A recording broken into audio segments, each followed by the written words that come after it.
Hello guys and welcome back to our YouTube channel एरोराही। आज के वीडियो में हम इंडिया चाइना रिलेशंस को डिस्कस करेंगे। दोस्तों, there is an old Chinese proverb which says one mountain can not contain two tigers. क्या ये एनालॉजी डिफाइन करती है इंडिया चाइना रिलेशनशिप को इन द 21st सेंचुरी? इसीलिए to have an informed understanding of India China relations, इन दोनों countries की historical relationship को जानना और समझना बहुत इंपॉर्टेंट है। We know that geographically China is India's largest neighbor. Not just the largest neighbor, China is also India's second largest trading partner. However, at the same time, China is also India's apex external threat due to its asymmetrical power capabilities and historically having waged war against India in 1962. दोस्तों, what happens between India and China not only just affects them bilaterally, but also affects the region and beyond it. So guys, let's explore, understand and situate India-China relations in great detail. दोस्तों, आपको पता है कि India is described as the cradle of human race. It is one of the oldest civilization, जैसे कि Mesopotamian, Egyptian या Chinese civilization. India और China दोनों जोग्राफिकल प्रॉक्सिमिटी में हैं. Therefore, इनका रिलेशनशिप भी एंशिएंट टाइम से चला आ रहा है. In fact, it dates back to the traditional Silk Road trade और बुद्धिज्म के टाइम से. इस तरह many Chinese scholars visited India. Fahin was the first one who visited and studied at Nalanda University for 2 years. इसके बाद Huan Zhang और Ising also came to India. Indian scholars भी China चले गए. Bodhidharma was one of them. Historically, over the passage of time, relationship between the two countries have evolved. Contemporary times की बात की जाए तो India and China have one of the world's most important, multifaceted and complex bilateral relationship, which is characterized by cooperation, competition, confrontation and border disputes. इस relationship की complexities को समझने के लिए Indian prime minister Narendra Modi at Shangri-La dialogue in 2018 described India-China relationship as no other relationship of India has as many layers as our relationship with China. India China relations को और better समझने के लिए we need to trace their historical background. अब हम बात करेंगे historical background की. जैसा आपको पता है कि India got independence in 1947, while as People's Republic of China PRC was proclaimed on 1 October 1949. Relations cordial note पे शुरू हुए. India was one of the first countries to recognize Chinese communist government after Chinese Revolution in 1949. देखा जाए तो India पहली non socialist block country थी जिसने PRC के साथ डिप्लोमेटिक रिलेशंस एस्टेब्लिश किए on 1 April 1950. This was also the time when most Asian and African countries were struggling for independence and fighting against imperialism. Both India and China shared ideological enthusiasm. दोनों countries imperialism और colonialism को ideologically refute करते थे. So basically initial era was the era of cooperation between two countries. लेकिन two major developments strain their relations. पहला, China ने Tibet को annex किया in 1950, which remove the historical buffer zone between the two countries. दूसरा major setback था Indo China war of 1962. इस video के latter section में we will discuss both the Tibet issue and the India China war of 1962. पर उससे पहले we will understand India China relations through the decadal lens. इसमें हम decade wise major developments को discuss करेंगे. So let start with 1950s decade. दोस्तों, this decade is significant because first, India formally established diplomatic relations with people's Republic of China. Second, Panchsheel agreement भी sign हुआ इसी decade में on 29 April 1954. इसे independent India के first prime minister Jawaharlal Nehru और Chinese premier Zhou Enlai ने sign किया. Panchsheel agreement served as the foundation for India China relations. इसका बेसिक ऑब्जेक्टिव बॉर्डर डिस्प्यूट्स को रिजॉल्व करना था between the two countries. Panchsheel agreement को 5 प्रिंसिपल्स ऑफ पीसफुल कोएग्जिस्टेंस भी कहते हैं. It's 5 principles are: first, mutual respect for each others territorial sovereignty and integrity. दूसरा, mutual non aggression. Third, non interference. Fourth, equality and cooperation. Fifth, peaceful coexistence. दोस्तों, partial agreement के through India recognized China's full sovereignty over Tibet. In fact, 1950s के decade में we also saw Afro-Asian conferences being held in Indonesia to reflect growing solidarity, friendship and cooperation among newly independent countries. इसी decade के end में Tibetan spiritual leader Dalai Lama in 1959 fled Tibet and took asylum in India. Next is 1960s decade. इस decade में पहला event 20th October 1962 को हुआ, which is also known as Indo-China War, जिसमें strategic pointers जैसे कि Aksai Chin and Damchok regions were occupied by China. In this decade, People's Republic of China (PRC) backed Pakistan in its 1965 war against India. So Pakistan-China axis started. After just 2 years, in 1967, Sikkim में clashes हुए between India and China at Nathula and Chola. These were also known as Nathula and Chola clashes. This severely strained the relations between the two countries. Next decade is 1970s. Again, PRC sided with Pakistan in its 1971 war with India. Second, 1976 में diplomatic ties resumed हुए between India and China. Third, 1979 में the then External Affairs Minister Atal Bihari Vajpayee visited Beijing. ये visit काफ़ी significant थी और both countries agreed to discuss border issues. In the same decade, China also softened its position on Kashmir issue. Next है 1980s का decade. There were only two major developments in the relationship between India and China in 1980s. First, Prime Minister Rajiv Gandhi visited China in December 1988. ये पहली visit थी किसी भी Indian prime minister की in last 34 years. This visit initiated the process of normalization of bilateral relations. Second development ये थी कि राजीव गांधी के विजिट के बाद high level visits specially above ministerial level increased significantly. Next है 1990s का डेकेड. गाइज 1990s के डेकेड में काफ़ी ऑफिशियल लेवल विजिट्स हुए on both sides for normalisation of relations. 1992 में आर वेंकट रमन पहले इंडियन प्रेसिडेंट बने who visited China. Next year 1993 में Indian prime minister Narasimha Rao also visited China. This visit was very significant. इसी visit में border peace and tranquillity agreement along the line of actual control LAC साइन हुआ between India and China on September 7th, 1993. Guys, ये border peace and tranquility agreement reflected growing stability between both the countries. इस agreement के framework के under दोनों countries ने agree किया on the reduction of troops. इसके अलावा LAC के अराउंड ट्रूप्स की मूवमेंट का इंफॉर्मेशन शेयर करना was also part of the confidence building measures between two countries. Indian officials के अलावा Chinese officials also visited India. Jain जेमिंग became first Chinese president to visit India. In all, 1990s का decade was progressive between both the countries. India में this was also the time when India was opening up its economy and was going for globalization, liberalization and privatization. Next is the decade of 2000s, जिसमें China recognized India's sovereignty over Sikkim in 2003. इसी तरह 2004 में नथुला passes, which is located in Sikkim, के opening की बात हुई. Basically, Nathula Pass connects Sikkim and Tibet, and the then Prime Minister Atal Bihari Vajpayee announced this during his Beijing visit back in 2003. Basic objective of opening up Nathula Pass was facilitating trade and reduction of time to travel to Mansarovar. इस तरह 2005 में when Chinese Premier Wen Jiabao visited India, strategic and cooperative partnership for peace and prosperity was established. दोस्तों, these developments were expanding and diversifying the relationship between India and China in the decades of 2000. 2006 में reopening of Nathula Pass became a reality because it had been closed for past 44 years. So it was a bilateral progression of relations of both countries. Simultaneously, since 2007, exercise hand-in-hand, a joint military exercise was also jointly conducted by both countries. Next is the decade of 2010s.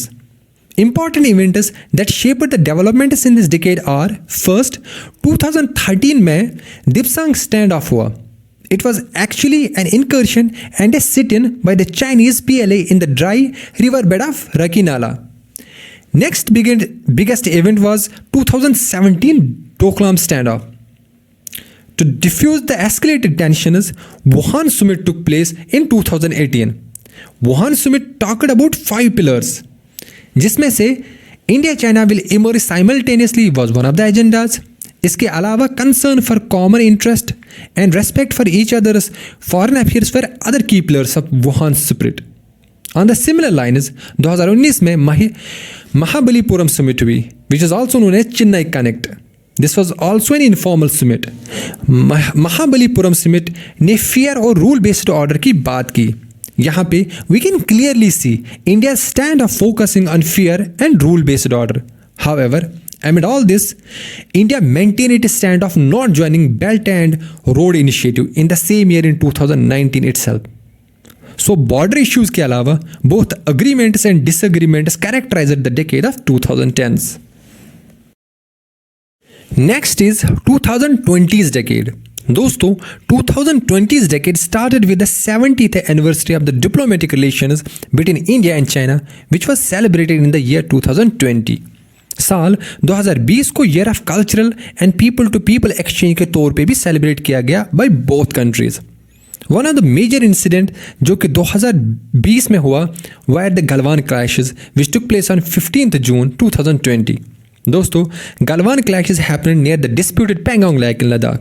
ये clashes एक major bilateral setback थे between the two countries. In fact Galwan clashes के बाद India has been assertive in forging alliances and moving closer to the Quad and focused heavily on military modernisation. इसकी example ये है, जैसे आप सबको पता है कि in the recent past India has been negotiating defence deals with money countries be it Israel, Russia और यूएसए. फाइनली 2021 में डिसएंगेजमेंट एग्रीमेंट हुई which was meant to end the 15th month standoff in Ladakh. Disengagement agreement का basic objective was to disengagement troops and weapons from the contested border in the Ladakh region. यह agreement tension को reduce और diffuse करने के लिए किया गया. Now let's come back to the Tibet issue. अब हम बात करेंगे तिब्बत इशू की, which has been historically one of the contentious issues between India and China. दोस्तों historically Tibet existed independently of China's control before 1950s.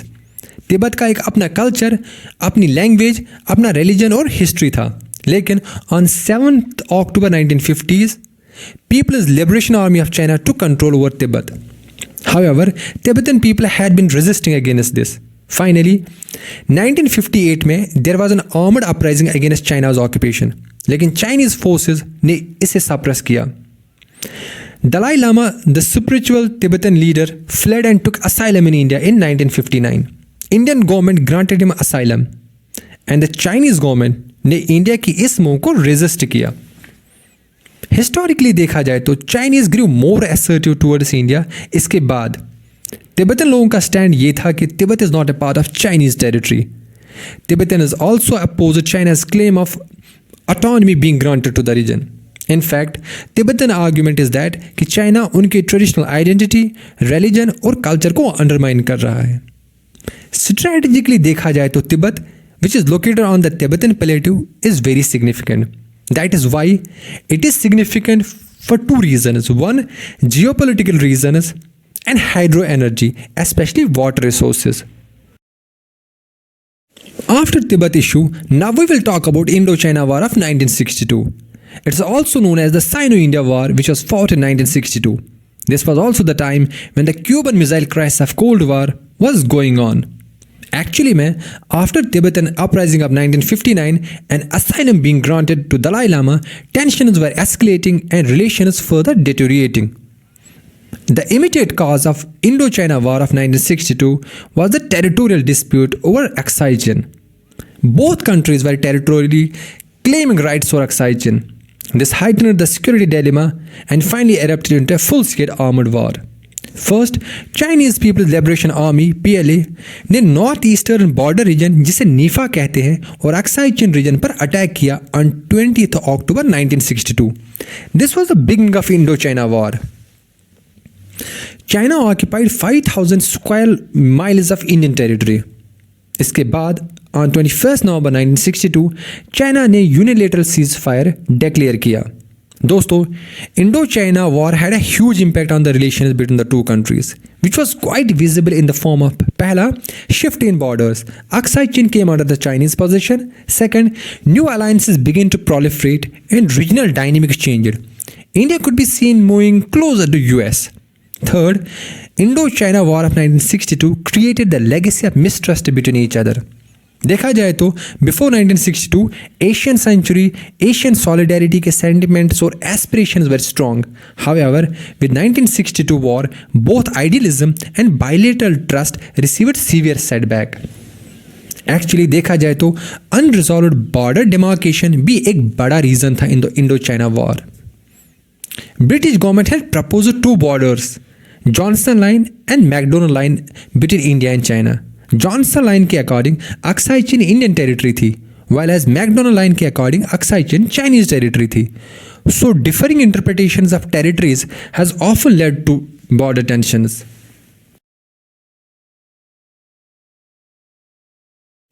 दोस्तों, अब हम Indo China border के इश्यू की बात करेंगे.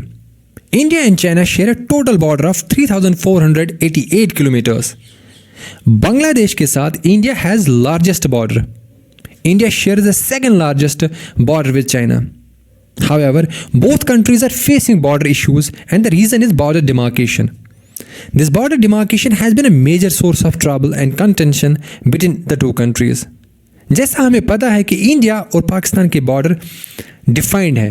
Also important to note here is the border between India and Pakistan is called a line of control LOC and it is clearly defined.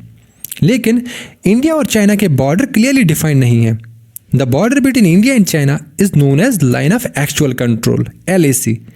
LAC separate करता है Indian controlled territories को Chinese controlled territory से. However, कोई clear cut demarcation नहीं है at line of actual control.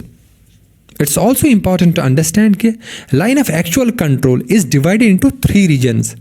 पहला western sector जिसमें लद्दाख आता है. दूसरा middle sector which includes Uttarakhand and Himachal Pradesh. और तीसरा eastern sector which spans from Arunachal Pradesh and Sikkim.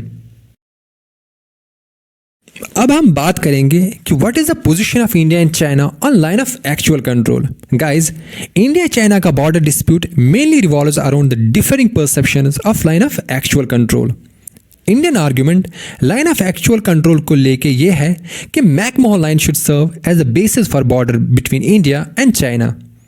अब मैकमोहन लाइन आया कहाँ से? Basically India China border is based on 1914 Shimla accord which established McMahon line as the boundary between British India and Tibet. लेकिन China McMahon line को accept नहीं करता, citing the reason for it being an imperialist line. अब let's understand Chinese argument regarding line of actual control. Chinese claim that boundary between India and China was never historically delineated or demarcated. China Shimla accord और McMahon line को reject करता है. China ये argument cite करता है कि Tibet was not a sovereign state when the accord was signed. So when it was not a sovereign state then it did not have the power to conclude treaties. इसीलिए दोनों countries के different stances है border और line of actual control के ऊपर. That's why frequent standoffs have taken place, such as Dipsang in 2013, Chumar 2014 in eastern Ladakh, Burzi 2015 in northern Ladakh, Doklam in 2017, or finally Galwan clashes in 2020. Now let's see the major areas of disputes between India and China. China Arunachal Pradesh especially Tawang area को southern Tibet का part मानता है, which indirectly implies they consider it their territory. Ladakh का Aksai चीन दोनों countries के different claims हैं about Ladakh China border. Actually Aksai Chin strategically बहुत इंपॉर्टेंट है क्योंकि it connects Xinjiang region to Tibet. Next, in recent past, Doklam has emerged as a crisis between India and China. Doklam is a disputed area between China and Bhutan. 2017 में Doklam crisis start हुआ. China इस region में road build कर रहा था. Indian government intervened to stop China, जिससे finally military standoff हुआ डोकलाम में. इसके अलावा river water sharing specially Brahmaputra river भी मेजर बोन ऑफ कंटेंशन रहता है between India and China. Actually, Brahmaputra river originates in China and flows into India. Finally अब हम ओवरऑल रिलेशंस को 4 फेजेस में डिस्कस करेंगे. First phase is the era of cooperation we started from independence till 1959. Second phase को era of cold peace कहते हैं जो 1963 to 1988 तक चला. Third phase era of peaceful rise और fourth phase is also known as dynamic phase we started from 2014 till now. दोस्तों first phase जो कि है एरा ऑफ कोऑपरेशन वाला फेज, इसमें India establish diplomatic relations with people's Republic of China. पंक्चुअल agreement sign हुआ. India ने Tibet को रिकॉग्नाइज किया to be a part of China. इस फेज में relations between both countries were strong. Asian and African solidarity and vision of Asian century was also envision in this phase. इस phase में Asia was expected to rise and lead and not the west. However, Dalai Lama's asylum and Indo-China War of 1962 were major setbacks in the bilateral relations. दोस्तों S Jaishankar minister of external affairs अपनी book the Indian way में argue करते हैं कि India China war has not only led to defeat of India, rather it has led to the defeat of Indian trust on Chinese. Next phase है cold peace phase. Cold peace मतलब reserved relations और lack of close cooperation. However, cold peace does not imply cold war. इस phase में new alliances proliferate होने शुरू हुए जैसे कि China Pakistan axis and India started to come closer to US. Next phase है एरा ऑफ पीसफुल राइज. इस phase में prime minister Rajiv Gandhi visited Beijing in 1988. Peace and tranquillity agreement on border was signed. Minister level meetings started to happen swiftly.